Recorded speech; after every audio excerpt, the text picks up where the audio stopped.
Tokyo Naval Headquarters, June 7, 1942, 6:47 a.m. Admiral Osami Nagano's fist hit the table. A teacup shattered. 4 carriers, gone in 6 minutes. The officer stared at the map. Red markers clustered near Midway.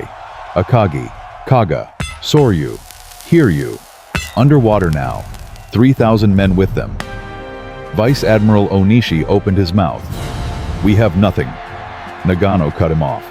Nothing that can win this war. He yanked a blueprint from under the table, the 3rd Yamato-class battleship half-finished in Yokosuka. His red pen slashed across it. Not a battleship anymore. A carrier. Largest ever built. Armored to survive what killed the others. Sir, the resources. Find them. The steel from Manchuria. Find them. Nagano leaned forward. We build a ship that cannot die, or we admit we've already lost. Choose. Silence. 3 months. Hull converted. Engineers to Yokosuka. Now. Yokosuka Naval Arsenal. December 18, 1942. 620 hours. Saburo Teyata's knuckles rapped the steel plate. Wrong sound. Dead thud instead of a ring. Master, Kenji Sato 18, still soft-faced, held up a rivet gun. Problem. Teyata ran his thumb along the edge. Rough. Pitted. Where's this from? Sato checked the stamp. Batch 224, Osaka. Recycled. Teyata pressed harder. The surface gave slightly microscopic flecks that shouldn't exist in naval steel. Merchant grade. Maybe worse. But it passed inspection. No, it passed someone who stopped looking. Boots on the scaffold above. Heavy. Officer's pace. Commander Takashi Nomura appeared clipboard tight against his chest. Teyata, those plates should be installed. This steel's substandard. Install them. Commander, this goes below waterline. If it cracks... If. Nomura descended, stopped 2 feet away. Close enough Teyata could smell his tobacco. You questioning specifications. I'm questioning what we're given to work with. Question quieter. Install the plates. Nomura's voice dropped. You know what happens to workers who slow wartime production? Teyata met his eyes, said nothing. Your son's in Burma, Army engineer, would hate for his unit to draw difficult assignments. The shipyard noise, hammering, welding, shouting, pressed in from all sides. Teyata's hand tightened on the rivet gun. Install them, Nomura repeated. He walked away. Sato whispered, Master. Teyata picked up the first plate. It flexed in his hands. We do what we're told, and remember everything. March 15, 1944, 23:47 hours. The crack sounded like a gunshot. Teyata dropped his tools, ran toward the scream. Section C-40. A support beam snapped clean, hung at a sick angle. Beneath it, what was left of Hirota. 23 years old. Wife pregnant. Don't look. Teyata grabbed Sato's shoulder, turned him. Too late. The boy had seen. Nomura arrived, 2 MPs behind him. Clear out. Commander, that beam failed because... I said clear out. Nomura crouched, examined the break. Teyata saw it, the fracture pattern of brittle steel. Stress cracks spreading from inside. Nomura stood. Welding error. Worker negligence. That's not... You calling me a liar? The yard went silent. Even the hammering stopped. Workers watched from shadows. Teyata's jaw worked. The steel fractured. You can see the pattern. This wasn't welding. 3 seconds. Nobody breathed. Nomura smiled, leaned close. Your son. Burma. Engineer Corps. His voice barely audible. Lot of minefields need clearing out there. Casualties run high in those units. Teyata's hands shook. Get back to work. Nomura said louder. All of you. The hammering resumed. July 12, 1944. 1630 hours. Compartment C-47, batch 447. Steel had a gray tint. Recycled from demolished buildings. Melted, recast, worthless. Teata ran the brittleness test. Failed. Ran it again. Failed. Third time. Failed. The shift supervisor shrugged. No alternative. Use it or nothing. Nothing safer. Nothing won't finish the ship. Teata stared at the plate. Compartment C-47, starboard side, below waterline, between boiler room and magazine. If this failed, the flooding wouldn't stop. He thought about Hirota's widow, about his son clearing mines, about threats that weren't empty. At 1630, he installed it.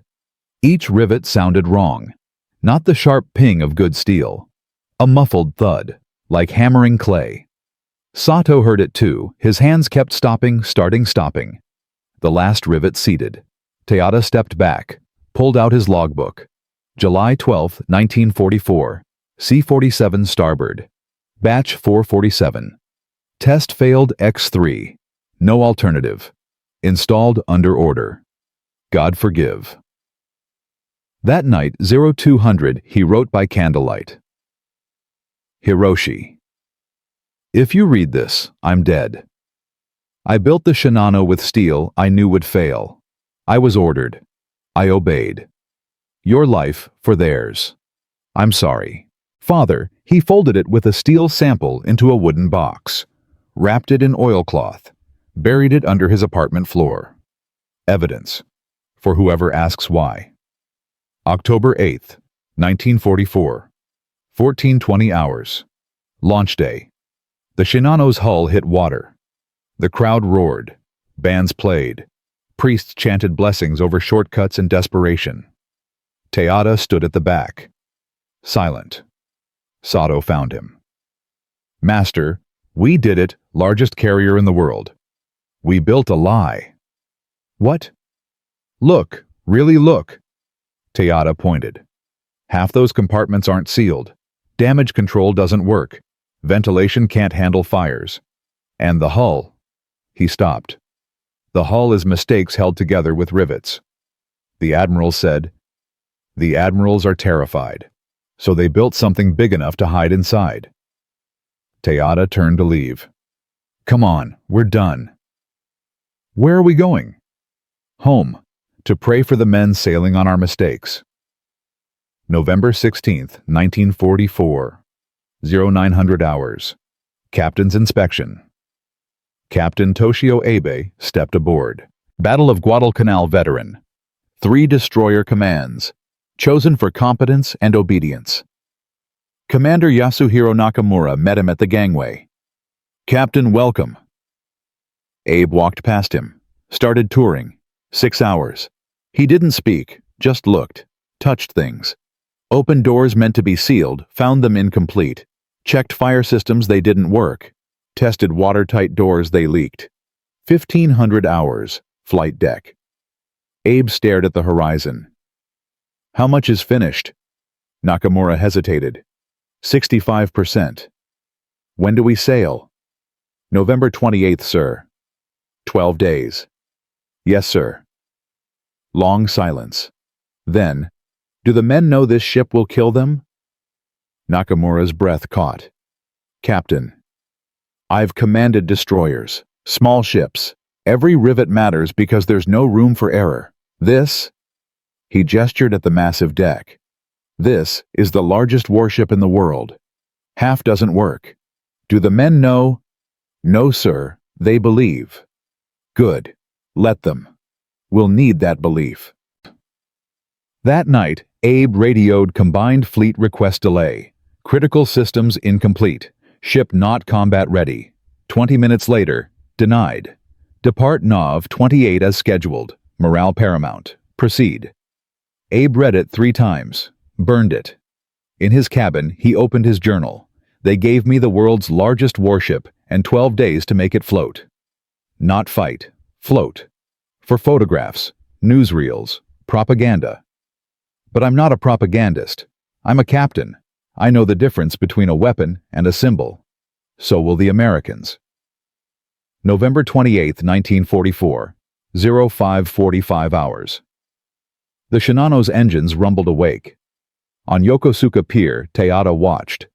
Civilian workers still crawled across her decks. Cables everywhere. Welders sparking in pre-dawn dark. She wasn't ready. Everyone could see it. Sato stood beside him. She's really sailing. Half done. Less than half. The mooring lines dropped. The carrier moved wake, churning white. Impossibly huge, turning toward open sea. Teyata watched until the mist took her. "Master," Sato's voice small. "Will she be okay?" Teyata thought about his letter. About batch 447 in C-47. About warnings nobody heard. No. Aboard Shinano Bridge. 0612 hours. Abe stood on the bridge wing. Tokyo Bay fading behind. Nakamura checked charts. Course for Kure, Captain, 18 hours. Estimated. Abe looked down at the flight deck still crawling with workers. Everything about this ship is estimated. Sir? Nothing. Maintain course. Keep lookout sharp. If there are submarines out here, they'll see us before we see them. USS Archerfish, 300 miles southeast 0630 hours. Commander Joseph Enright surfaced briefly. Batteries recharging. He scanned the horizon through binoculars. Empty ocean. Another patrol. No targets. He didn't know yet. In 16 hours, his periscope would find the largest target any submarine commander ever got. Yokosuka Teyata's apartment, 0700 hours. Beneath the floorboards, a wooden box waited. Inside a letter, a steel sample, and the truth. Compartment C-47 below waterline. A welder tapped his last seam. Finished. He rapped his hammer against the hull to test it. Dead thud. He frowned. Tapped again. Same sound. He shrugged. Moved on. Behind the plate, invisible to eye or hammer fractures, spread through batch 447 steel, like spider cracks through ice. The Shinano sailed into darkness. 515 souls aboard. 71,000 tons of ambition, desperation, and compromised metal. 17 hours of life remaining. And in the deep Pacific, a hunter waited desperate for redemption, unaware he was about to deliver the greatest submarine kill in naval history. The dream forged in defeat was sailing toward nightmare, and nobody could stop it anymore. The Shinano moved through darkness at 18 knots. Too fast for a shakedown cruise. Too fast for an unfinished ship. But orders were orders, and Captain Abe had learned long ago that the Imperial Navy didn't negotiate. November 28th, 1944, 1900 hours, 12 hours since departure. The sun had set an hour ago, turning the Pacific black as oil. Abe stood on the bridge binoculars, scanning nothing. Beside him, Navigator Lieutenant Araki plotted their course with shaking hands. "Nervous, Lieutenant." Araki looked up. "Sir, we're running without destroyer escort. In submarine waters. At night." The escorts were reassigned. Fuel shortages. Abe lowered his binoculars. "So we run fast, and we run dark. Speed is our defense now." "But sir, at this speed, if we take damage..." "If we take damage, Lieutenant, speed won't matter anyway." Abe turned back to the darkness. "Maintain course. Maintain speed." Below deck in the engine room, Chief Engineer Shota watched pressure gauges climb. The boilers were running hot, too hot. New equipment untested pushed beyond recommended limits. But the captain wanted 18 knots, so 18 knots he'd get. "Chief!" A young machinist pointed at a valve. "Steam leak. Gaskets failing." Shota examined it. The seal was already melting. "Replace it." "Sir, we don't have replacements. Supply officer said they're on the next shipment." "The next shipment." Shota laughed bitter, exhausted. "Everything we need is on the next shipment. Patch it. Use whatever you can find." The machinist wrapped the valve in canvas soaked in grease. It wouldn't last. They both knew it. But it would last long enough for this shift. Someone else's problem tomorrow. In the crew quarters forward, Ensign Yasuda tried to sleep on a bunk that still smelled of fresh paint. Around him, 300 sailors crammed into a space designed for 200. Half the compartment's ventilation didn't work. The air was thick, hot chemical. Someone coughed. Then someone else. Within minutes, a dozen men were coughing paint fumes, mixing with poor ventilation and too many bodies. "Open the hatches," someone said. "Can't. Blackout protocols." "Then we suffocate." Yasuda sat up. 22 years old, fresh from Naval Academy. This was his first assignment. He'd imagined something glorious. This wasn't glorious. This was 300 men packed into a metal box that smelled like poison. "Crack the hatch," he said. "Just enough for air."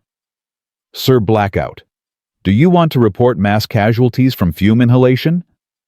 Yasuda stood. "Crack it. I'll take responsibility." The hatch opened 3 inches. Fresh air poured in. Men breathed. Yasuda made a note. "Ventilation system, C deck, forward, non-functional. Crew at risk." He had 17 pages of such notes. None of it mattered. The ship was already at sea. On the bridge, 2100 hours, Commander Nakamura brought the damage control report. Abe read it by red flashlight. 12 leaks, 11 electrical failures, 6 ventilation systems down, and we've been underway for 15 hours. "Yes, sir." "What happens at 16 hours?" Nakamura said nothing. Abe handed back the report. "Double the watches. I want reports every 30 minutes. And get those civilian workers off the deck. If we need to maneuver." "Sir, they're still installing equipment. The starboard radar isn't." "I don't care if they're installing the Emperor's personal toilet. Get them below, now." "Yes, sir." Nakamura left. Abe was alone on the bridge wing. He thought about his message to Fleet Headquarters. Ship not ready. He thought about the response. Proceed as ordered. He thought about the 515 men aboard, whose lives depended on equipment that didn't work, systems that weren't finished, and steel that might not hold. He thought about what it meant to command a symbol instead of a ship. Below, in compartment C-47, water dripped. Just a few drops, seeping through a weld that hadn't fully penetrated. Nobody heard it over the engine noise. Nobody saw it in the darkness. Just water finding weakness, doing what water does. 22:47 hours. The officer's wardroom. 6 men around a table eating rice and pickled vegetables. Not speaking. Too tired to speak. Lieutenant Commander Miura, the gunnery officer, broke the silence. "Anyone else think this is insane?" Heads turned. Running full speed with no escort, half the ship unfinished, in submarine waters. Miura put down his chopsticks. "It's suicide." "Careful." Lieutenant Kato, communications officer, glanced at the door. "That's close to defeatist talk." "I'm not being defeatist. I'm being realistic. This ship is the largest carrier in the world," Kato interrupted. "Armored flight deck, reinforced hull. She can take punishment." "Can she? Or is that what we tell ourselves?" Miura leaned forward. "I've walked this ship. I've seen the shortcuts. Half the watertight doors don't seal properly. The pumps." "Enough." Yasuda, the youngest at the table, spoke quietly. "We're here. The ship is here. Fear doesn't change that." Miura stared at him. "You're what, 22? 23. You know what I was doing at 23 Midway? Watching the Kaga burn with 300 men trapped inside. So forgive me if I don't share your optimism." Silence fell again, heavier now. Finally, Kato said, "What would you have us do?" Mutiny turned back. "I'd have us tell the truth." Miura stood. "But the truth doesn't matter anymore.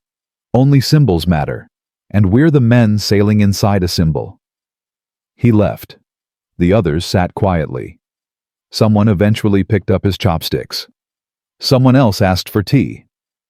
The conversation moved to safer topics, home, families, anything but the ship they were on. But they all thought it. Every one of them. This ship will kill us. 00:30 hours, November 29th, 17.5 hours since departure. In the enlisted mess, a sailor named Kobayashi played cards with 3 others. Petty officer first class, 15 years in the Navy. He'd survived Coral Sea, survived the Solomons, survived things that should have killed him. "You're cheating," someone said. "I'm winning. There's a difference." "Nobody's luck is that good?" Kobayashi grinned. "My luck is legendary. I've been in 4 major battles. Never got a scratch. This ship," he tapped the table, "she's unsinkable. Biggest carrier ever built. We're sailing home in the safest vessel in the fleet." "You believe that?" "I have to believe something." Kobayashi dealt another hand. "Otherwise, why are we here?" 30 feet away in the galley, Cook Tanaka prepared rice for the morning watch. 46 years old. Too old for combat duty, assigned to feed men instead of fighting beside them. He'd been cooking on warships for 20 years. This was his first time cooking afraid. Something was wrong with this ship. He felt it in his bones. The way she moved, too stiff, not flexing with the waves like a proper ship should. The sounds she made, creaks and groans from places that shouldn't creak or groan. And the leaks. Always leaks. Water seeping through bulkheads, pooling in corners, salt water mixing with bilge. He'd mentioned it once to a petty officer. Been told to shut up and cook. So he cooked. And wondered how many meals he had left to prepare. Hours. Engine room. Chief Shoda's shift should have ended 2 hours ago, but his replacement was sick fume inhalation from the ventilation failure. So Shoda stayed watching gauges, adjusting valves, keeping the massive engines running at a speed they weren't designed to maintain. "Chief," the same young machinist from before. "That patch we made? It's failing." Shoda climbed down to look. Steam hissed from the improvised canvas seal, already blackened and brittle. "How long will it hold?" "Minutes, maybe." "Replace it." "With what we're out of gasket material." Shoda looked around, spotted a leather belt hanging on a tool rack. Someone's belt. He grabbed it, cut it into strips, wrapped it around the valve. The leather sizzled and smoked, but held. "That won't last the night," the machinist said. "It doesn't need to last the night, just needs to last this watch." Shoda climbed back to his station. Someone else's problem in 4 hours. But he wrote it in his log: emergency repair valve 47B. Temporary. Critical replacement needed immediately. Another note nobody would read until it was too late. 02:30 hours. Bridge. Abe hadn't left his post in 9 hours. Nakamura brought him tea. "Captain, you should rest." "I'll rest in Kure." Abe sipped the tea. It was cold. Status. No changes. Still maintaining 18 knots. No contacts. Weather. Clear. Calm seas. Visibility excellent. Excellent for us. Excellent for them too. Abe scanned the horizon again. "What's our position?" 40 miles south of Honshu, deep water, about... Nakamura checked his watch. 9 hours from Kure. 9 hours. Abe nodded slowly. "We just need 9 more hours. But he knew. Any submarine commander worth his dolphins wouldn't attack in coastal waters. Too shallow, too many patrol boats. No, they'd wait until a target was in deep water far from help. They'd wait until the target was fat, slow, and overconfident. They'd wait for exactly where the Shinano was right now. 300 miles away, USS Archerfish cruised at periscope depth. Commander Joseph Enright studied charts in the red glow of the control room. Another patrol day almost done. No contacts, no kills. His last 2 patrols, nothing. Before that, a transport hit that didn't sink. His reputation was sinking faster than his targets. "Skipper." The sonar operator's voice. Casual, not urgent. "Got something. Bearing 045. Range. Unclear. Multiple contacts maybe. Enright moved to sonar. What kind of contacts? Big. Fast. Lots of screws. Warships. Going where?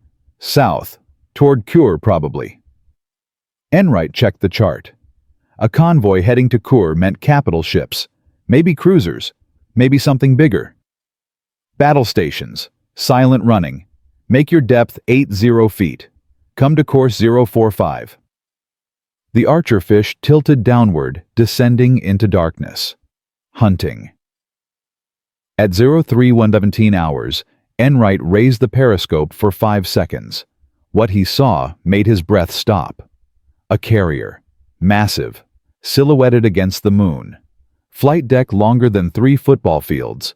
Displacing, he did the math quickly, at least 70,000 tons. The largest thing he'd ever seen through a periscope. And she was alone. No escorts. Running straight and fast like she owned the ocean. Down scope.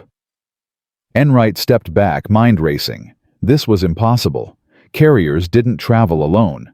Especially not carriers this size. But there she was, and here he was, and the geometry was perfect.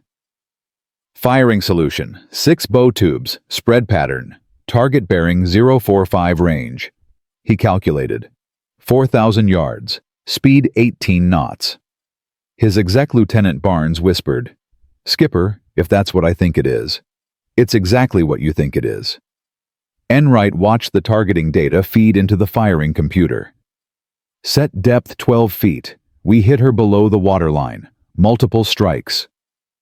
12 feet is shallow. If we miss, we're not missing. Enright's voice was cold. Certain. This was redemption.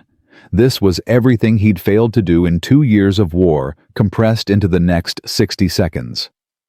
On the Shinano 031 hours, Ensign Yasuda walked the deck. Night watch. His breath fogged in the cold air. Above, stars scattered across a clear sky. Below, black water rushing past the hull. Beautiful. Peaceful. Wrong. Everything felt wrong. The ship moved too stiffly. The deck vibrated at a frequency that set his teeth on edge, and sounds metallic groans from deep inside that shouldn't exist. He stopped at the railing, looked down at the water. His reflection rippled there, distorted, ghost-like. Behind his reflection below the waterline, he could see weight. Was that the first torpedo struck at 03117 hours and 42 seconds? Frame 143 starboard side, just forward of the bridge. The explosion tore through compartment C-47, where batch 447 steel waited brittle and compromised. The hull split. Water pressure did the rest, forcing open seams, collapsing bulkheads, flooding spaces that had never been properly sealed. Yasuda was thrown 10 feet, hit the deck, ears ringing, sirens screaming, men shouting. The ship lurched hard to starboard. Second torpedo, 0317-54. Frame 167. Another massive hole punched below the waterline. Third torpedo. 0318-03. Frame 189. The boiler room. Fourth torpedo. 0311-11. Frame 201. The forward magazine. 4 hits in 30 seconds. Yasuda staggered to his feet. The deck tilted beneath him. Smoke poured from ventilators. Below, men were screaming. He could hear them trapped, drowning, dying. He ran for the nearest hatch, yanked it open. Black smoke and steam blasted out. He recoiled, fell back, lungs burning. "Seal that hatch!" Someone grabbed him. Petty officer. Face blackened, uniform torn. "You'll flood the whole deck! There are men down there! There are men everywhere! Seal it!" Yasuda stared into the darkness below. He could still hear screaming, getting fainter, the water rising. He sealed the hatch. On the bridge, Abe grabbed the railing as the ship rolled. Alarms everywhere. Damage reports flooding in. Nakamura beside him, face white. 4 hits. Starboard side, major flooding compartments, C40 through C60. Counter flooding. Correct the list. Sir, the pumps. I don't care what's wrong with the pumps. Flood the port tanks. Level this ship. Yes, sir. Abe looked out at the darkness. 4 torpedoes. Professional attack. Submarine commander who knew exactly what he was doing, and the Shinano damaged flooding listing had maybe one chance. All ahead, full maintain speed. Nakamura turned. Sir, with flooding if we maintain speed. If we slow down, we're dead in the water. Dead ships die. Moving ships survive. All ahead, full. The order went down. In the engine room, Chief Shota heard it and cursed. Maintain speed with half the hull flooding. Maintain speed when every bulkhead was straining. Madness, but orders were orders. He opened the throttles wide. The engines screamed. The leather belt patch on valve 47B finally gave way. Steam blasting out, scalding 2 men who'd been standing too close. They fell screaming. Medics rushed in. The valve kept bleeding steam. "Shut it down," someone yelled. "Can't. We need full power. We'll lose pressure." Then we lose pressure. Shota grabbed a wrench, tried to tighten the valve manually. The metal was too hot. It burned through his gloves. He held on anyway, feeling skin blister. Finally got it tight enough to slow the leak. Not stop it. Slow it. He looked at his hands. Blistered. Bleeding. Shaking. "Chief, you need medical?"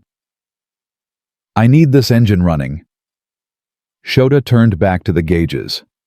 "Get those men to sickbay. Everyone else stay on station. We hold until we're ordered otherwise." In compartment C-45, 2 frames forward of the torpedo hit water poured through a split seam. The impact had cracked steel that was already compromised. Batch 447 installed, despite warnings now failing exactly as predicted. Petty Officer Hamada and 5 men tried to shore up the bulkhead with wooden beams. The water was waist deep, rising fast, cold enough to stop breath. "It's not working," someone shouted. "Keep bracing." Hamada wedged another beam. "If this bulkhead goes, the whole forward section floods. It's already flooding. Then we slow it down." A beam splintered, water pressure too much. The bulkhead began to bow inward slowly at first, then faster. "Get out! Everyone out!" They scrambled for the ladder. Hamada went last. As he climbed, he looked back. The bulkhead collapsed, water exploding through like a dam breaking. It swallowed the compartment in seconds. Another space gone. Another piece of the ship dying. He sealed the hatch behind him, leaned against it gasping. How many compartments could they lose before the math became impossible? 0345 hours. 28 minutes since the attack.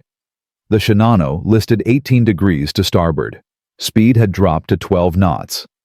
The bow rode lower, heavier with every minute. Abe stood on the tilted bridge, holding on to the railing. Around him, organized chaos officers shouting reports, damage control teams scrambling the ship, groaning like a dying animal. Nakamura appeared. "Captain Destroyer captains are requesting permission to come alongside. They can take off crew." Denied. "Sir, we're flooding. If we don't?" "If we take men off, we admit she's sinking. We don't admit that. Not yet." Abe turned to face him. "Send to all destroyers. Maintain station. Prepare rescue gear, but do not approach." "Captain." "That's an order, Commander." Nakamura left. Abe was alone with his ship, his dying ship. He'd known. From the first inspection, he'd known she wasn't ready. But he'd obeyed orders. Sailed anyway. And now, 2 515 men would pay for that obedience. No, not 2 of 515. He'd save as many as he could. But first he had to keep the ship afloat long enough for rescue.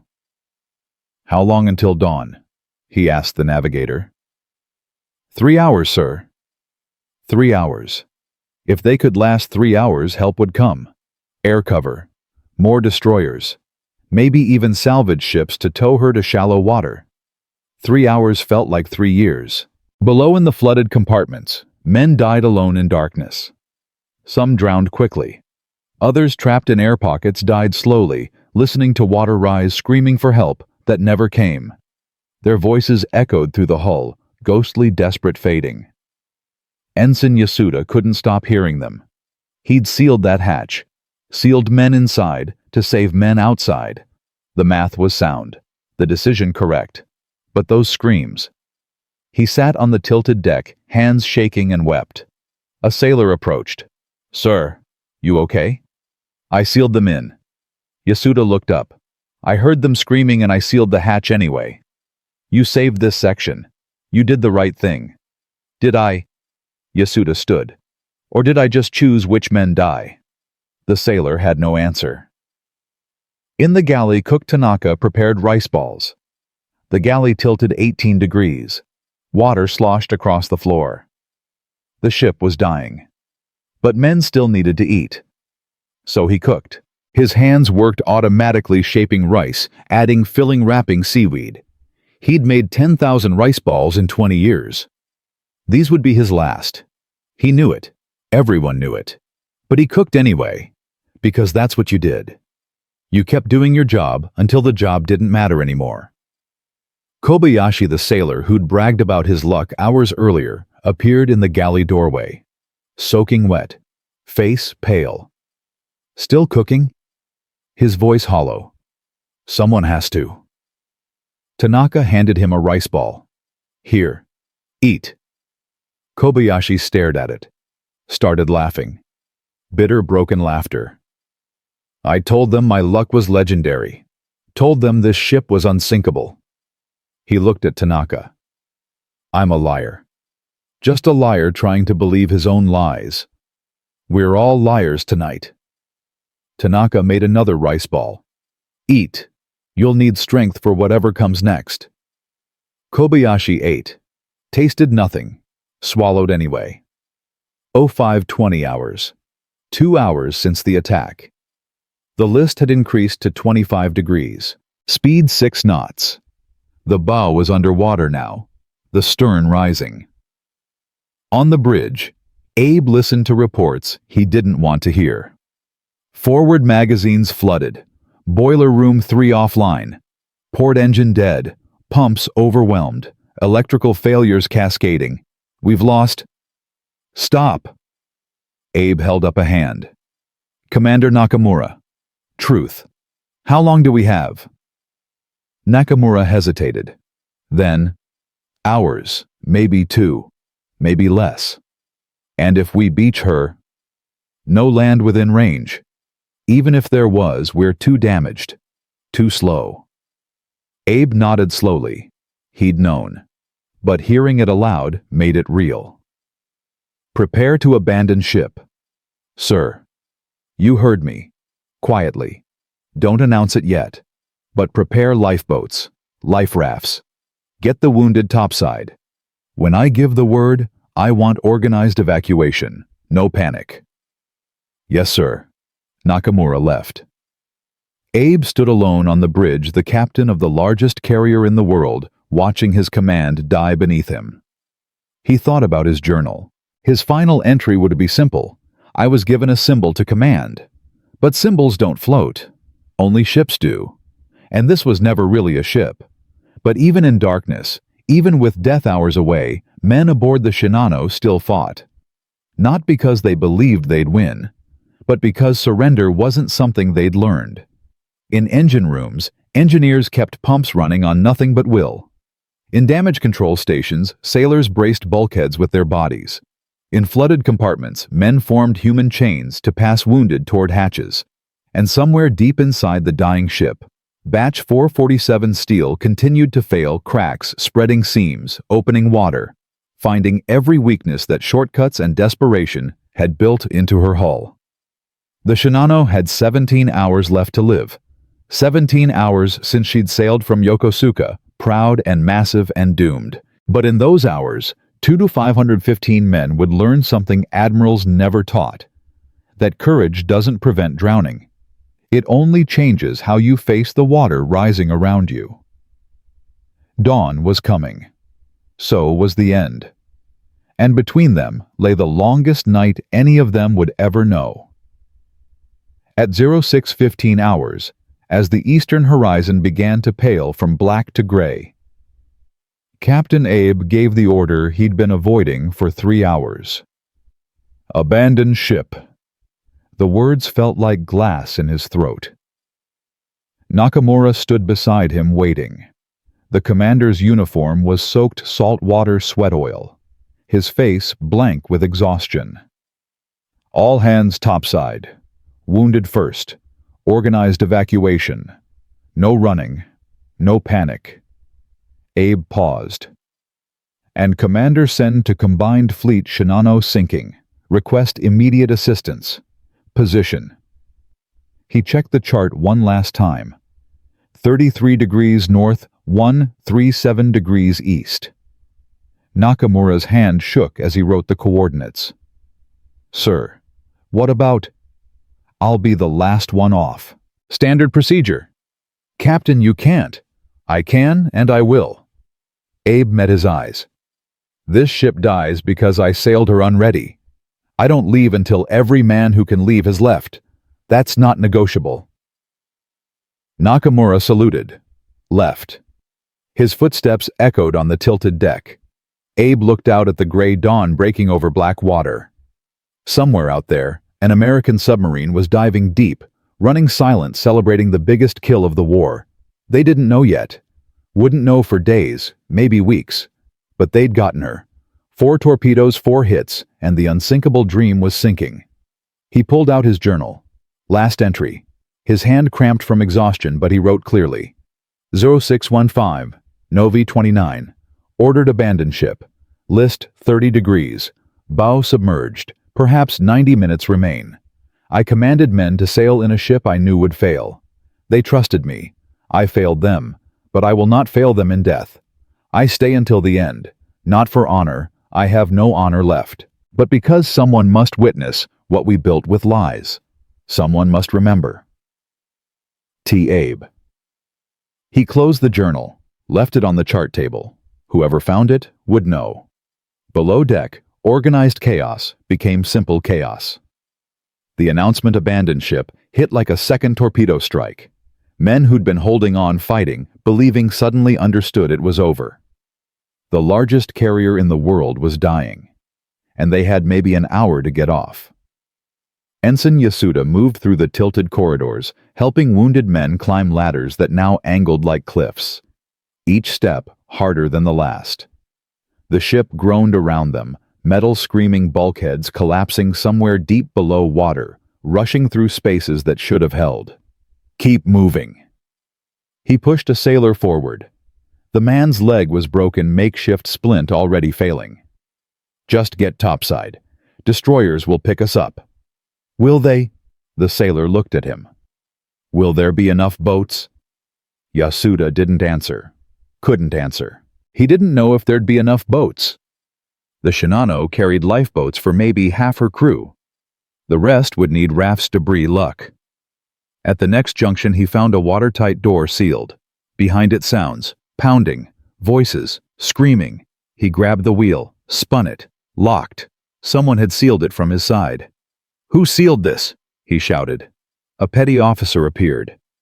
I did, sir. That section's flooding. Open it, we flood this section too. There are men in there. There are men everywhere, sir. We open that door, we kill 50 to maybe save 5. Yasuda stared at the door. The pounding continued, weaker now, the voices fading. He could hear words through the steel. Help us, please, don't leave us. How long before that section floods completely? Minutes, maybe 10. And if we pump it? Pumps are gone, sir, have been for an hour. Yasuda's hand stayed on the wheel. 5 men behind this door. 50 men behind him. The math was simple. The morality impossible. Sir, the petty officer's voice gentle. We have to go. The ship's rolling. When she tips past 35 degrees, these ladders become impossible. Yasuda removed his hand from the wheel, stepped back. The pounding grew more frantic. The voices screaming now. He could hear individual words. Names, prayers, pleas. He turned and climbed, each step heavier than carrying stones. Behind him, the voices grew fainter, then stopped. He would hear them for the rest of his life. Topside, 0640 hours. The flight deck tilted 32 degrees. Men lined the high side waiting for boats that weren't coming fast enough. The destroyers circled Isokaze, Yukikaze, Hamakaze, lowering boats, throwing lines, pulling men from water. But there were too many men. Not enough boats. Lieutenant Commander Miura, the gunnery officer who'd called this suicide hours ago, stood at the railing, helping wounded into lifeboats. His movements mechanical. Load the boat, lower away, bring it back, load again, over and over, not thinking. Thinking meant accepting what was happening. Sir. A young sailor beside him, maybe 19. Sir, should I jump? Miura looked down. 40 feet to the water now. The ship rolling further every minute. Can you swim? Yes, sir. Then wait for the next boat. Jumping breaks bones. But sir, if there's no next boat, then you jump.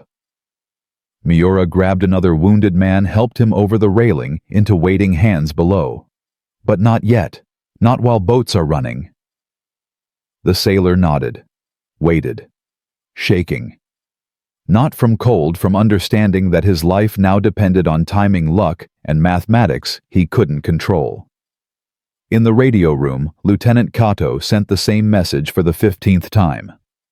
Shinano sinking. Request immediate assistance. Position 33 north 137 east. Repeat, Shinano sinking.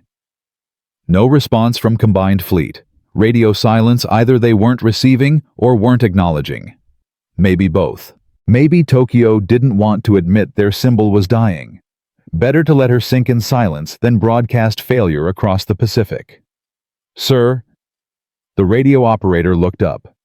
Should I keep transmitting? Until the power dies. Or we do. Kato checked the electrical board. Lights flickering. Generators struggling. How long do we have? 30 minutes. Maybe. Then we transmit for 30 minutes. The operator nodded. Kept sending. Morse code clicking into static. A voice in the dark, hoping someone was listening. At 0705 hours, the ship rolled past 35 degrees. The list became a lean. Walking on deck required holding railings. Sliding was easier than climbing. And below in the flooded compartments, the water found new paths, new weaknesses, accelerating the death spiral. Chief Engineer Shota refused to leave his post. His crew had evacuated 10 minutes ago. He'd ordered them out, but he stayed. One man, one engine room.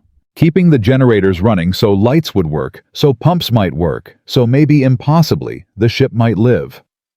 His hands, blistered and raw from the steam valve, worked the controls, adjusting pressure, balancing loads, coaxing power from machinery that should have failed an hour ago. Chief, a voice from above. Nakamura climbing down into the tilted engine room. What are you doing? I ordered this section evacuated. Generators are still running, sir. Someone needs to monitor them. The ship is sinking. Then she'll sink with lights on. Shota didn't turn from his gauges. I've been an engineer for 26 years, Commander. I don't abandon machinery while it's still working. Nakamura grabbed his shoulder, spun him around. The machinery doesn't matter anymore. It matters to the men still trapped below. It matters to the men trying to evacuate in darkness. It matters because... Shota's voice broke. Because I can't save the ship. But maybe I can save a few more men by giving them light to see by. They stared at each other. The engine room tilted further. A toolbox slid across the floor, crashed into a bulkhead. 5 more minutes, Nakamura said. Then we go together. Both of us. Yes, sir. Nakamura climbed back up.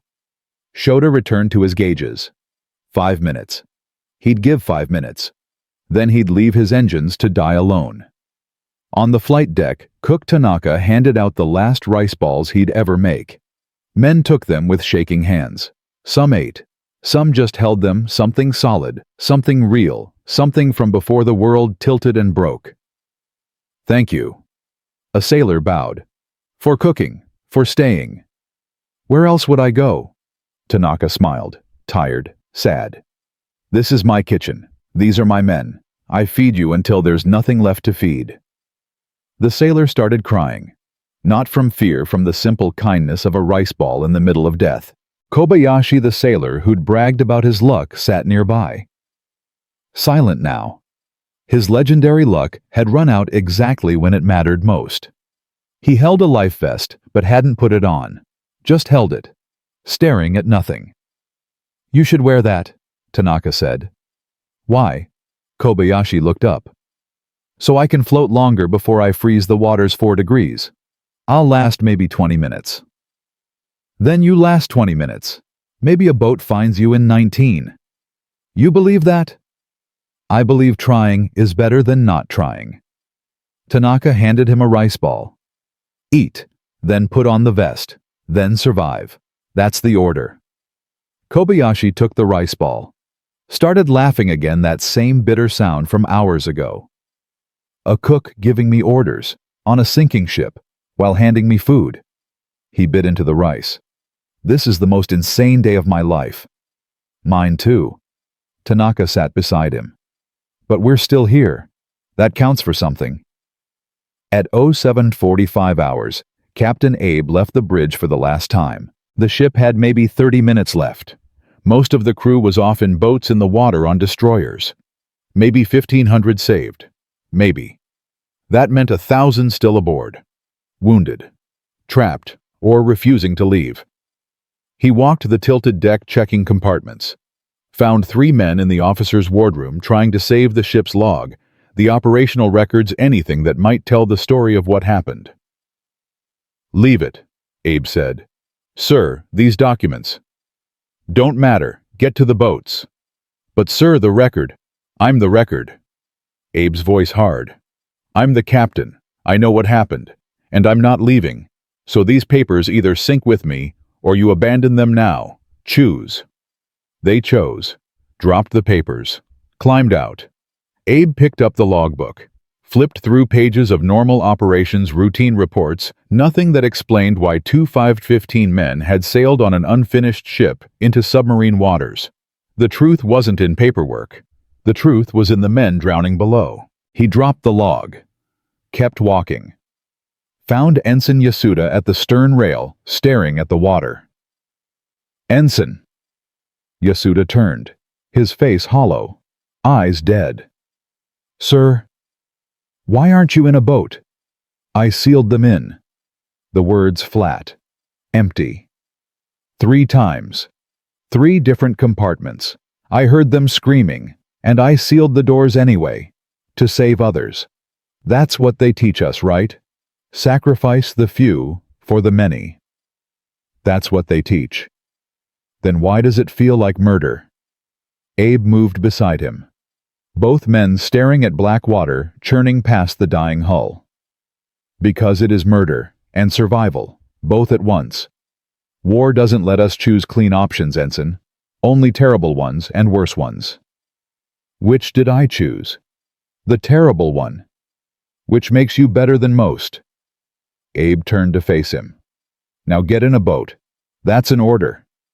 What about you, sir? I'm the captain. I have different orders. From who? From me. Abe smiled, thin, sad. Go, Ensign. Live. Remember. Tell them what happened here. Someone needs to tell them. Yasuda saluted, climbed over the rail, slid down a rope into a waiting lifeboat. The boat pulled away, oars cutting water, moving toward a destroyer half a mile off. He looked back once, saw Abe standing alone at the rail.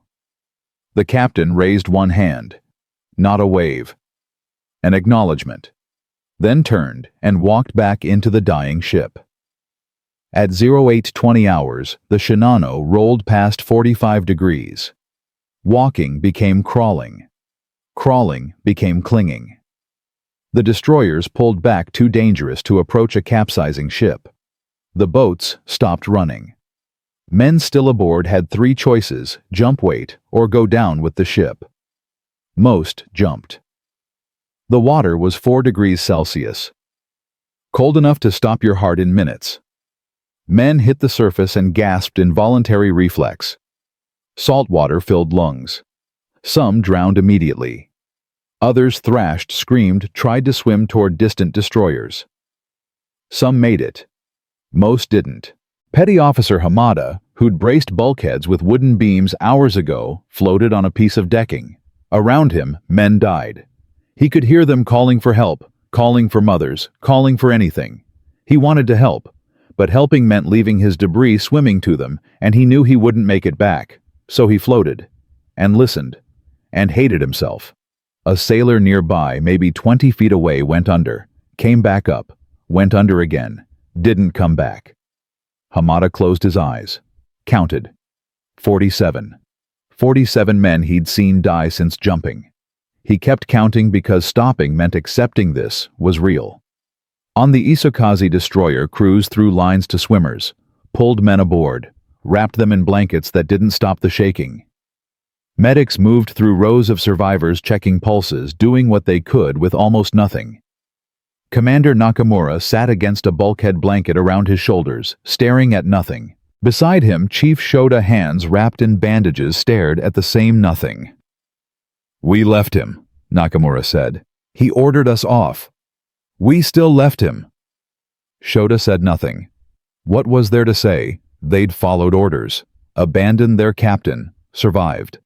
The math was simple, the guilt infinite. At 09:10 hours, the Shinano rolled past 60 degrees. The flight deck, designed to launch aircraft, now pointed at the sky. Men still clinging to railings lost their grip. Slid down steel that had been horizontal hours ago. Hit the water from heights that broke bones, split skulls killed before the cold could. Inside the ship, in the flooded compartments, the sealed sections, the spaces where men had been trapped since the torpedoes hit, water finally reached the air pockets. The last voices stopped. The last pounding ceased. Silence spread through the hull like a held breath. Captain Abe stood on what had been the bridge wing, now tilted nearly vertical. He held the railing with both hands. Below him, above him, the ocean waited. Around him, the ship groaned its death song. Metal-tearing bulkheads collapsing, the sounds of a 71,000-ton failure. He thought about his wife. His daughter, 7 years old last time he'd seen her. He'd promised to bring her a doll from Kure. That promise would stay broken. He thought about Teyata the Riveter, who'd known, who'd warned, who'd installed bad steel because threats mattered more than truth. He thought about Nagano, the Admiral, who'd demanded a ship that couldn't die.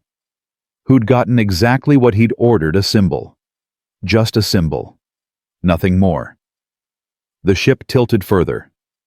Abe's feet lost purchase. He hung from the railing boots, dangling over black water that rushed up to meet him. He let go. The fall took 3 seconds. The water hit like concrete. Cold crushed his chest. He sank, kicked, broke surface, gasped. Salt water burned his throat. Around him, debris, bodies, oil slicks, men swimming, drowning, dying. The destroyers circled like wolves, picking off survivors one by one. He didn't swim toward them, didn't call for help, just floated. Watching his ship, his command, his responsibility, his failure complete its final role. At 10:18 hours on November 29, 1944, the Shinano capsized completely. The hull hung upside down for 7 minutes, propellers pointing at gray sky, keel exposed to air for the first time since launch. Men trapped inside pounded on the hull from within. The sound carried across the water, desperate rhythmic fading. Then the bow dipped. The stern lifted. The ship slid backward into the Pacific. She went down in 4,000 feet of water. 17 hours and 33 minutes after sailing from Yokosuka, the largest aircraft carrier ever built. The unsinkable dream. Gone. On the Isokazi, men watched in silence. Some cried, some prayed. Some just stared, unable to process what they'd witnessed. Ensign Yasuda stood at the rail, wrapped in a blanket that didn't stop his shaking.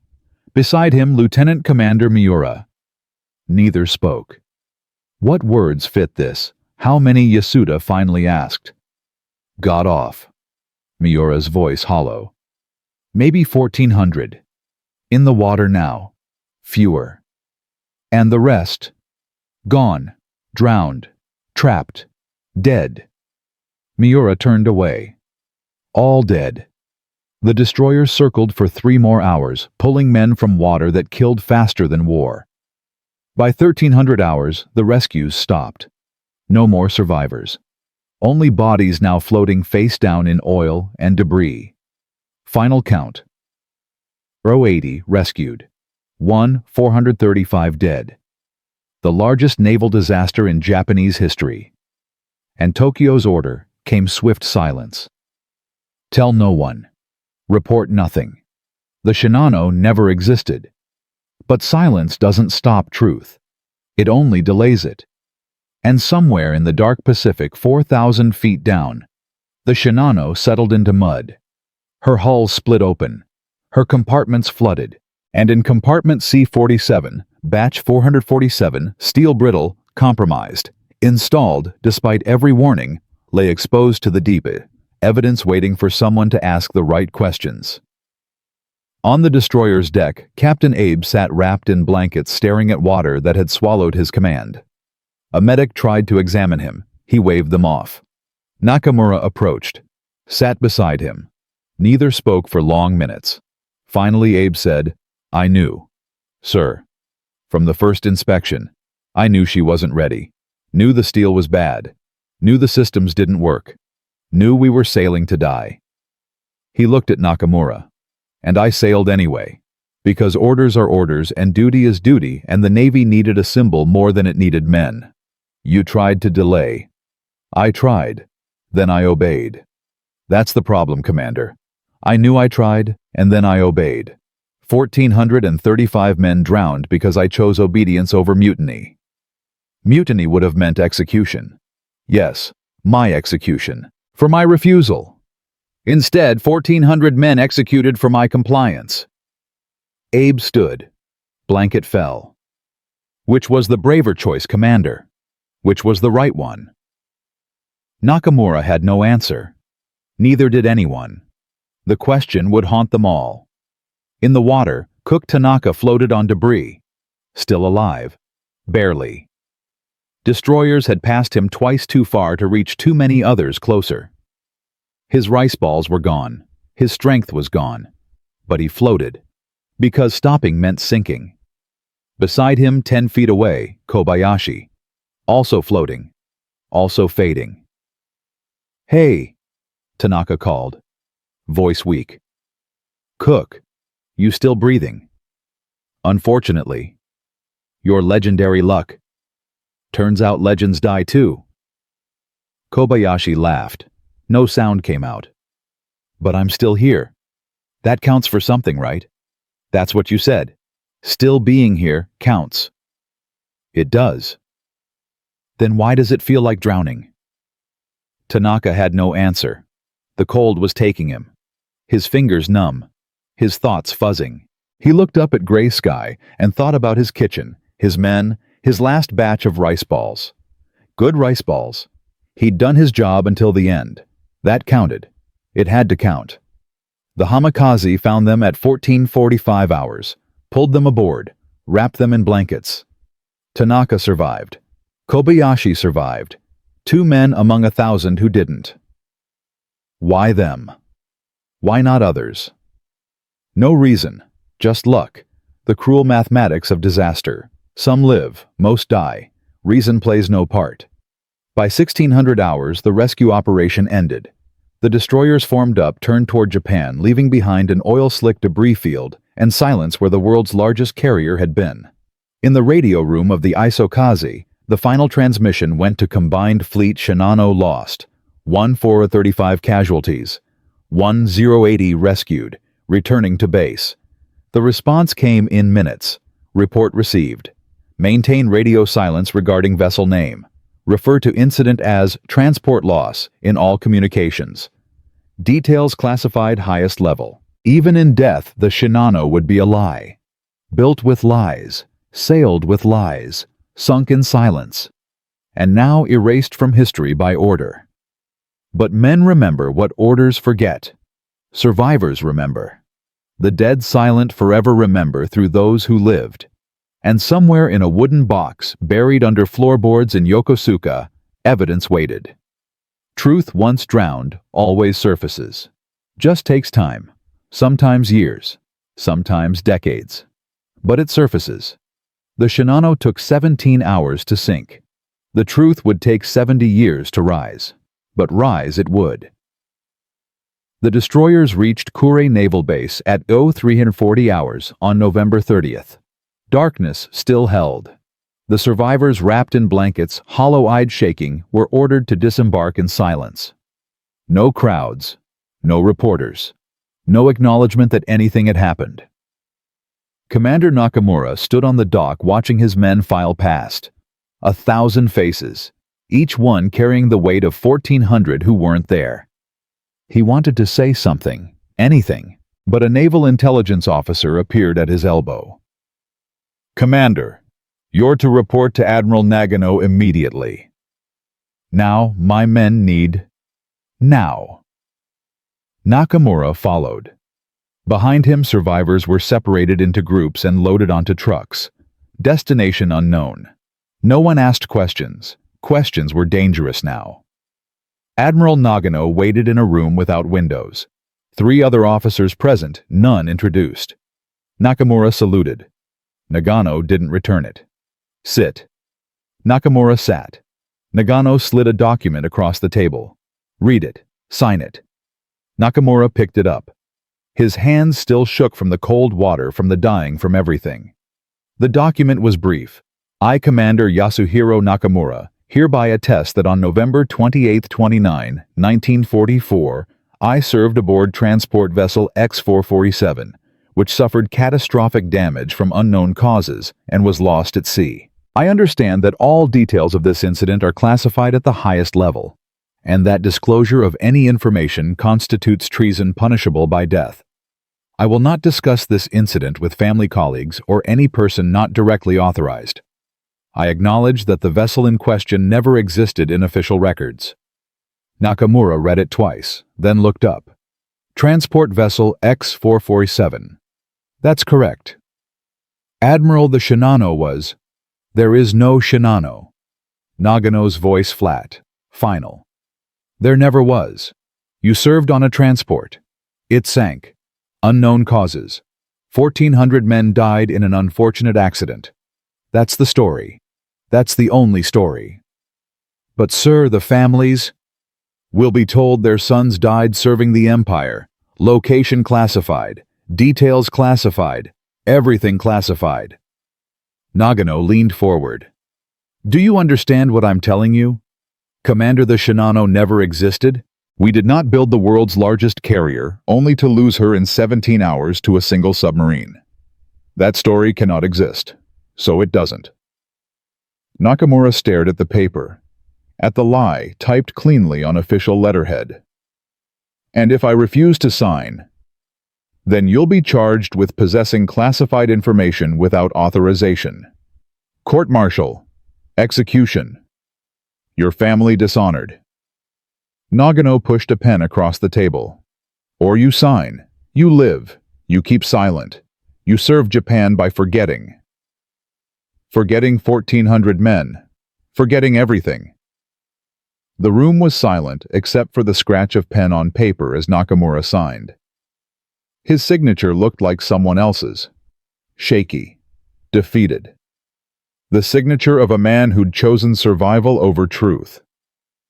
"Good." Nagano took the document. "You're reassigned. Patrol boat duty. Northern waters. You leave tomorrow. Dismissed." Nakamura stood, saluted, walked out. In the hallway, he passed Ensign Yasuda, waiting to be called in. Their eyes met. Yasuda's face asked the question his mouth couldn't. Nakamura shook his head slowly. Kept walking.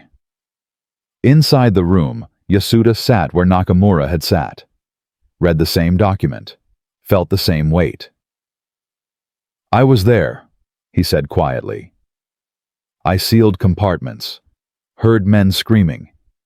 I know what happened. No.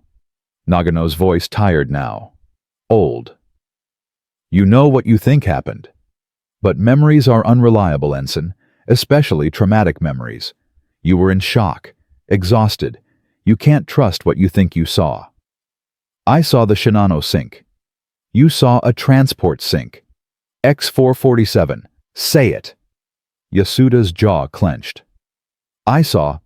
Say it, Ensign, or die saying something else. Your choice. Yasuda closed his eyes, saw those watertight doors, heard those voices, felt the weight of choosing who lived and who died. And now they wanted him to pretend none of it happened. He signed, because surviving meant complying, and complying meant lying, and lying meant he'd carry 1,400 ghosts in silence for the rest of his life. They all signed, every survivor. One by one they filed through that windowless room and signed away the truth. Some resisted, most didn't. What was the point? The ship was gone. The men were dead. Signing or not signing wouldn't change that. But it changed them.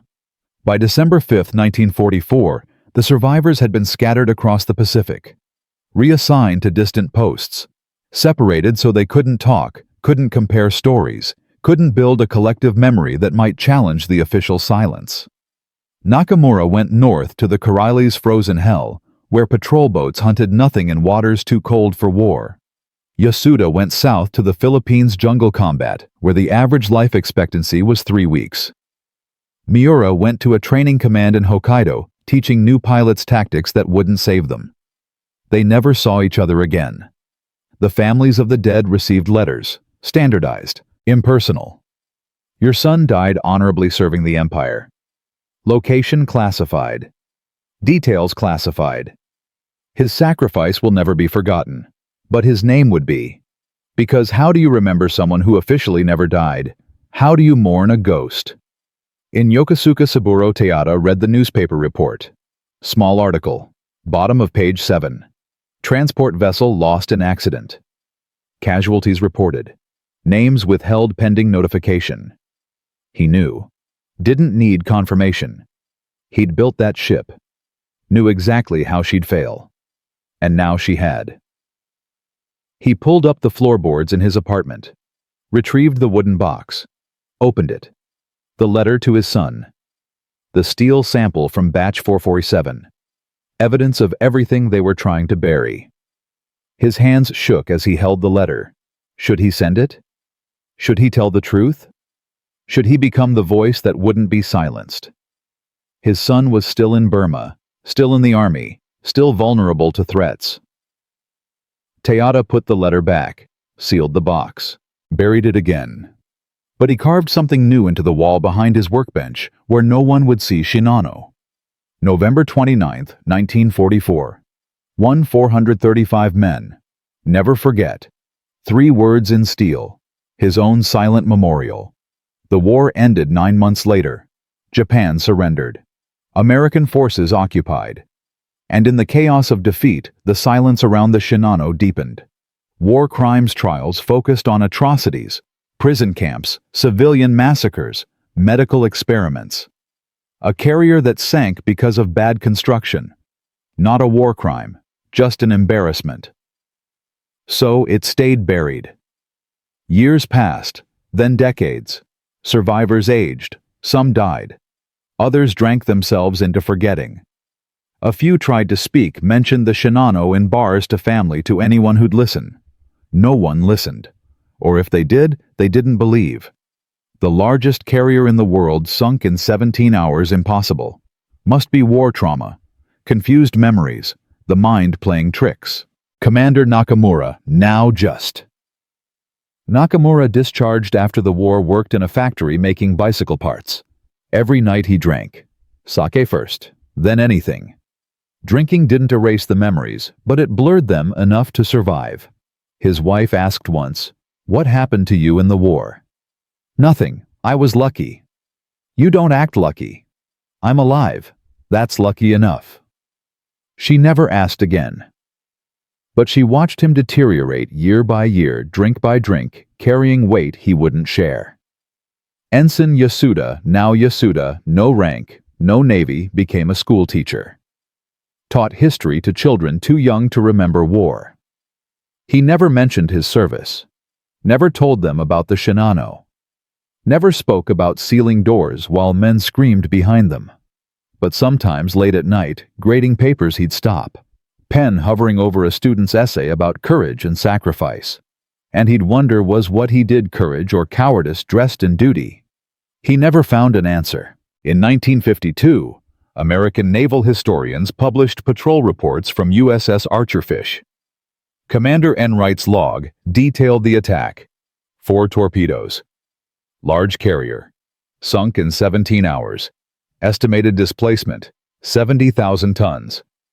The report created whispers, rumors. A few Japanese veterans began talking quietly. But Tokyo denied everything. No such carrier existed.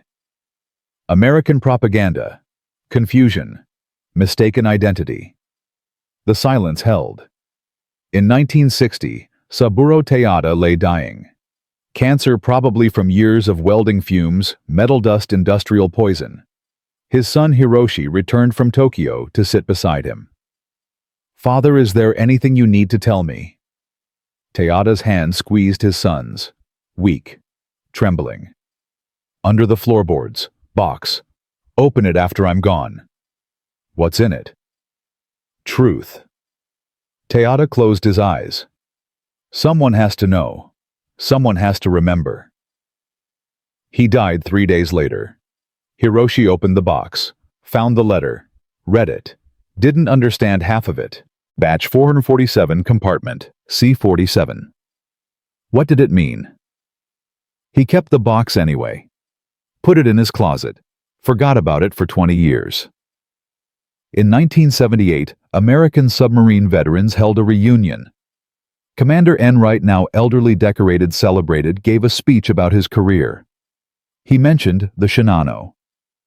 Called it the largest target any submarine commander ever sank. Showed photographs. Shared coordinates. A Japanese journalist heard about it, started investigating. Found survivors now in their 60s, 70s. Most refused to talk. But a few near the end of their lives decided silence had lasted long enough. Nakamura was one. 71 years old, liver failing. He agreed to an interview. "Tell me about the Shinano." Nakamura stared at the journalist for a long time. Then, "You want the official story or the truth?" "The truth." "The truth is, I'm a coward." Nakamura's voice rough, damaged from decades of drinking. "I was executive officer on the largest carrier in the world. I knew she wasn't ready. Knew the steel was bad. Knew we were sailing to die. And I said nothing. Did nothing. Followed orders. 1,400 men drowned because men like me chose obedience over courage." "But you survived. You're telling the story now." 34 years late. Nakamura laughed, bitter, broken. "I stayed silent because I was afraid. Afraid of execution. Afraid of dishonor. Afraid of truth. So I signed their paper, accepted their lie, and spent 3 decades drinking to forget what I helped hide. Why talk now? Because I'm dying anyway. They can't hurt me anymore. And someone needs to say it. The Shinano was real. She sank. 1,435 men died. And the Navy buried them twice, once in the ocean, once in silence." Nakamura leaned forward. "Write that. Print it. Make them remember." The article ran in 1979. Created controversy. The Naval Ministry denied everything. Called Nakamura a liar, a drunk, a man with damaged memories seeking attention. But other survivors came forward. Yasuda, Miura, Tanaka the cook, Kobayashi. Men who'd been silent for 35 years, suddenly speaking. Their stories matched. Details aligned. The truth was surfacing. Tokyo couldn't deny anymore. In 1980, they released limited records. Admitted the Shinano existed. Admitted she sank. But blamed it on unfortunate circumstances, and acceptable losses during wartime. No mention of bad steel. No mention of rushed construction. No mention of warnings ignored. The survivors weren't satisfied. They'd broken silence only to have the truth sanitized. Again. Yasuda, now 62, spoke at a memorial service. They want us to remember the Shinano as a noble sacrifice, a ship that fought bravely and lost honorably. But that's another lie. The Shinano didn't fight. She didn't lose honorably. She sank because we built her with shortcuts and sailed her unready. She sank because truth mattered less than propaganda, and 1,400 men drowned in the gap between what we claimed and what we knew. He paused. The audience, survivors, families, historians, sat silent. I sealed men behind watertight doors, heard them screaming, left them to drown because saving them meant killing others. That choice haunts me. But you know what haunts me more? That I stayed silent about it for 35 years. That I let the Navy bury the truth along with the bodies. That I chose my life over their memory. His voice broke. I can't give them back their lives, but I can give them back their story. And I can make sure we remember not the lie about a noble ship that fought bravely, but the truth about a compromised ship that never should have sailed. Because if we forget what really happened, we're doomed to build more ships like her. More lies, more deaths, more silence. The audience stood, applauded, wept. In 1985, marine archaeologists found the wreck, 4,000 feet down, exactly where Enright's coordinates placed her. They sent down cameras, found the hull split open, found the torpedo damage, and in the debris field, they found something else: steel samples from the damaged sections. Analysis confirmed it's substandard steel. Brittle, compromised. Exactly as Teyada had warned 41 years earlier. Hiroshi Teyada, now 63, a grandfather himself, heard about the discovery, remembered the box, pulled it from his closet, read his father's letter again. This time it made sense, all of it. He contacted the researchers, gave them the steel sample his father had saved, showed them the letter. The sample matched, batch 447, the same compromised steel they'd found in the wreck. Your father knew, the researcher said. He knew before the ship even sailed. He tried to tell them. They threatened him, threatened me. So he stayed silent. And it killed 1,400 men. He documented it, though. He left evidence. That counts. Does it? Hiroshi stared at the letter in his father's handwriting. He stayed silent when speaking might have saved them. He left evidence that surfaced 40 years too late. Does that count as courage or cowardice? The researcher had no answer. Neither did anyone. In 1992, Japan finally held official hearings. Survivors testified. Engineers testified. Historians presented evidence. The conclusion was quiet, but honest. The Shinano sank due to systemic failures in construction command and oversight. Pride and propaganda were prioritized over preparation and truth. The loss of 1,435 men was preventable. Not a war crime, not even criminal negligence, just preventable. The families wanted more, wanted names, wanted accountability. Who gave the orders? Who ignored the warnings? Who threatened workers into silence? All dead now, or too old, or protected by decades of bureaucracy. Justice delayed is justice denied. The cliché was bitter because it was true. But something else happened. The survivors, those still alive, began meeting, sharing stories, building collective memory, and in 1995 they proposed a memorial. Tokyo resisted. A memorial meant acknowledging failure, acknowledging that the Imperial Navy had built a floating coffin and sailed it anyway. But the survivors persisted. And in 1998, at Yokosuka Naval Base, where the Shinano had been built, a memorial gate was erected. Simple design, steel beams, good steel, the survivors insisted, forming an arch. One side stood complete, the other side incomplete, broken open, unfinished. Like the ship, like the truth. like everything the Shinano represented. On the complete side, Moan 435 names. Every man who died. Engraved in steel that would outlast memory.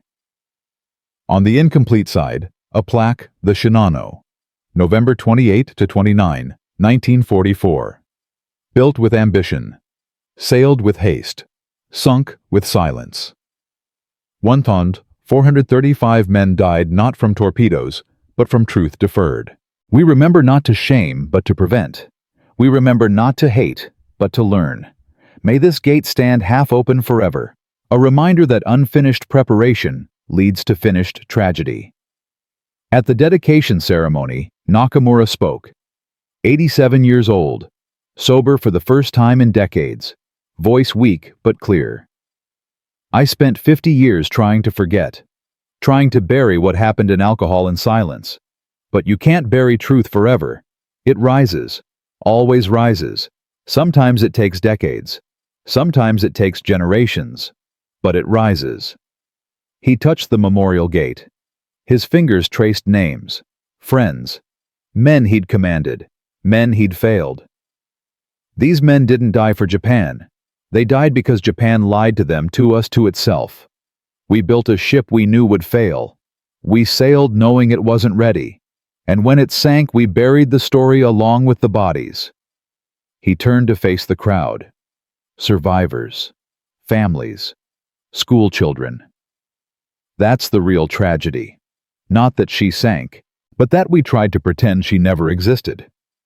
We dishonored the dead by erasing them, and we ensured their deaths meant nothing by refusing to learn from them. His voice strengthened. So we remember, not to wallow in guilt, not to fuel hatred, but to ask ourselves every day, are we building more Shinanos? Are we prioritizing appearance over substance? Are we silencing truth because it's inconvenient? Are we sacrificing people for symbols? He paused. If the answer is yes, then these 1,400 men died for nothing. But if we learn, if we speak truth even when it's difficult, if we refuse to sail ships we know will sink, if we remember that human lives matter more than propaganda, then maybe finally their deaths mean something. The crowd was silent. Then someone began applauding.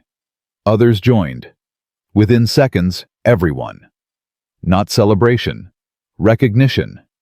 The acknowledgement that speaking truth even 50 years late mattered. Nakamura died 6 months later. His funeral was small, but representatives from the Shinano Survivors Association attended. They placed a flower at the memorial gate, added his name to a list of those who remembered. Yasuda lived until 2003, taught history until the end. His last lecture to high school students covered the Shinano. He showed them photographs, read them excerpts from survivor accounts.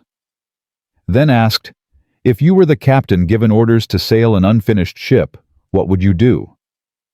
The students debated. Some said obey orders, some said refuse, some said try to compromise.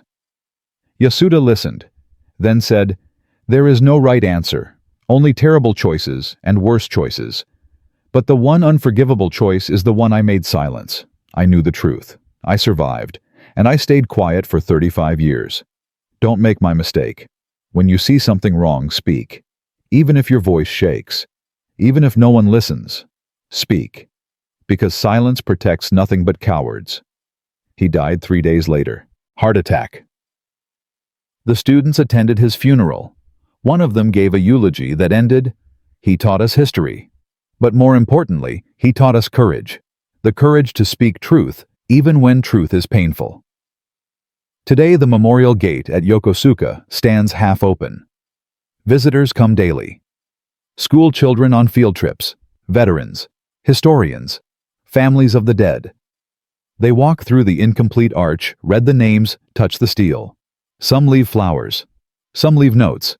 Some just stand in silence contemplating what it means to build something doomed, sail it anyway, and spend decades burying the truth. The Shinano didn't sink in 17 hours. That was just the hull. The truth took 70 years to surface. And even now questions remain. How many men could have been saved if warnings had been heeded? How many lives were sacrificed for propaganda? How many other Shinanos were built, sailed and lost in silence? We'll never know. Some records were destroyed. Some survivors died without speaking. Some truth stays buried forever. But we know enough. Enough to learn. Enough to remember. Enough to ask ourselves, what are we building today that we know will fail? What warnings are we ignoring? What silence are we protecting? Because the Shinano's real lesson isn't about shipbuilding or naval warfare. It's about the cost of prioritizing symbols over substance propaganda, over preparation, obedience over truth. It's about the 1,400 men who drowned not because torpedoes struck, but because truth was silenced. And it's about the survivors who carried that silence for decades, crushed by guilt. They never earned punished for obedience.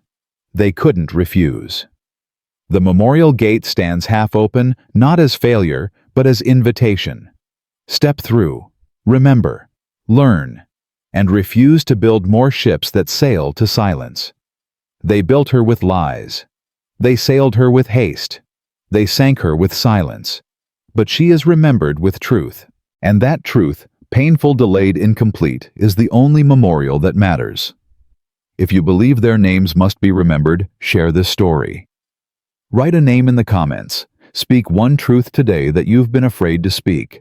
Because the Shinano taught us silence drowns, truth floats, and memory is the lifeboat that carries the dead home.